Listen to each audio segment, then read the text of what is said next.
ನಮಸ್ಕಾರ ಸ್ನೇಹಿತರೆ, ಗೃಹಲಕ್ಷ್ಮಿಯ 25ನೇ ಕಂತಿನ ಹಣ ಅಂತೂ ಇಂತೂ ಬಿಡುಗಡೆ ಆಗಿದೆ. ಯಾವ ಜಿಲ್ಲೆಗಳಿಗೆ ಬಿಡುಗಡೆ ಆಗಿದೆ ನಾವು ನಿಮಗೆ ತಿಳಿಸ್ಕೊಡ್ತಾ ಇದ್ದೀವಿ. ಸ್ನೇಹಿತರೆ, ಯಾರೆಲ್ಲ ಫಸ್ಟ್ ಟೈಮು ನಮ್ಮ ವಿಡಿಯೋ ನೋಡ್ತಾ ಇದ್ದೀರಾ ದಯವಿಟ್ಟು ಸಬ್ಸ್ಕ್ರೈಬ್ ಮಾಡಿಕೊಂಡು ನೋಡಿ. TV2 ನ್ಯೂಸ್ ನಿತ್ಯ ನಿರಂತರ ನಿಮ್ಮೊಂದಿಗಿರುತ್ತದೆ. ಹೌದು ಸ್ನೇಹಿತರೆ, ಗೃಹಲಕ್ಷ್ಮಿಯ 25ನೇ ಕಂತಿನ ಹಣ ಮೊದಲನೇ ಹಂತದಲ್ಲಿ ಬಿಡುಗಡೆ ಆಗಿದೆ ನೋಡಿ. ಬೆಂಗಳೂರು ದಕ್ಷಿಣ, ಉಡುಪಿ, ರಾಯಚೂರು, ಬೆಳಗಾವಿ, ಮಂಡ್ಯ ಮತ್ತು ಮೈಸೂರು ಈ ಜಿಲ್ಲೆಗಳಿಗೆ ಬಿಡುಗಡೆ ಆಗಿದೆ. ಇದ್ರ ಜೊತೆಯಲ್ಲಿ ಕೋಲಾರ ಕೂಡ ಬಿಡುಗಡೆ ಆಗಿದೆ ನೋಡಿ. ಸ್ನೇಹಿತರೆ, ಯಾರಿಗೆಲ್ಲ ಇನ್ನೂ ಗೃಹಲಕ್ಷ್ಮಿಯ 25ನೇ ಕಂತಿನ ಹಣ ಬಂದಿಲ್ಲ, ಖಂಡಿತವಾಗ್ಲೂ ಯಾವಾಗ ಬರುತ್ತೆ ಅಂತ ನಾವು ನಿಮಗೆ ತಿಳಿಸ್ಕೊಡ್ತಾ ಇದ್ದೀವಿ ನೋಡಿ. ಸ್ನೇಹಿತರೆ, ಸಚಿವೆ ಆದ ಲಕ್ಷ್ಮೀ ಹೆಬ್ಬಾಳ್ಕರ್ ಮೇಡಮೇ ಹೇಳಿಕೆ ನೀಡಿದರು ನೋಡಿ. ಸರ್ಕಾರದಿಂದ 5,000 ಕೋಟಿ ಹಣಕಾಸು ಇಲಾಖೆಯಿಂದ ನಮ್ಮ ಮಕ್ಕಳ ಮತ್ತು ಕುಟುಂಬ ಕಲ್ಯಾಣ ಇಲಾಖೆಗೆ ಬಿಡುಗಡೆ ಆಗಿದೆ.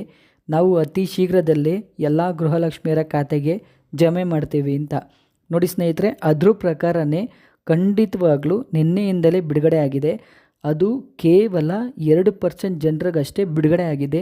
ಸೋಮವಾರದಿಂದ 100% ಬಿಡುಗಡೆ ಆಗೋಕ್ಕೆ ಶುರುವಾಗುತ್ತೆ ನೋಡಿ. ಸ್ನೇಹಿತರೆ, ಗೃಹಲಕ್ಷ್ಮಿಯ ಒಂದು ಕಂತಿನ ಹಣ ಅಷ್ಟೇ ಬಿಡುಗಡೆ ಆಗಿದೆ. ಅದು ನಿಮಗೆ ಸೋಮವಾರದಿಂದ ಶನಿವಾರದ ಒಳಗಡೆ ಖಂಡಿತವಾಗ್ಲೂ ಒಂದು 70% ಜನರಿಗಾದರೂ ಬಿಡುಗಡೆ ಆಗುತ್ತೆ. ಅದಾದ ನಂತರ ಗೃಹಲಕ್ಷ್ಮಿಯ ಇನ್ನೊಂದು ಕಂತಿನ ಹಣ ಬಿಡುಗಡೆ ಆಗುತ್ತೆ. ಒಟ್ಟಿಗೆ ಯಾವುದೇ ಕಾರಣಕ್ಕೂ 2 ತಿಂಗಳ ಕಂತಿನ ಹಣ ಬಿಡುಗಡೆ ಆಗಲ್ಲ ನೋಡಿ. ಸ್ನೇಹಿತರೆ, ಒಂದು 10ರಿಂದ 15% ಜನರಿಗೆ ಇನ್ನೂ ಬಿಡುಗಡೆ ಆಗಿಲ್ಲ.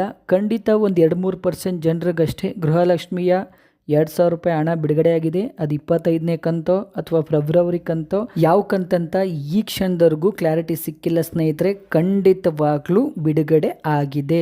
ಅದು ನಿನ್ನೆ ಸಂಜೆಯಿಂದಲೇ ಬಿಡುಗಡೆ ಶುರುವಾಗಿದೆ ನೋಡಿ. ಸ್ನೇಹಿತರೆ, ಯಾರಿಗೆಲ್ಲ ಇನ್ನೂ ಬಂದಿಲ್ಲ ತಲೆ ಕೆಡ್ಸ್ಕೊಳಕ್ಕೆ ಹೋಗಬೇಡಿ. ಖಂಡಿತ 2-3 ದಿವಸದಲ್ಲಿ ನಿಮ್ಮ ಖಾತೆಗಳಿಗೆ ಬರುತ್ತೆ. ಒಟ್ಟಿನಲ್ಲಿ ಬಿಡುಗಡೆ 100% ಆಗಿದೆ. ಇದೇ ತರ ಇನ್ನೂ ಹೆಚ್ಚಿನ ಮಾಹಿತಿಗಾಗಿ TV2 ನ್ಯೂಸ್ ಚಾನಲ್ ಅನ್ನು ಸಬ್ಸ್ಕ್ರೈಬ್ ಮಾಡಿಕೊಳ್ಳಿ.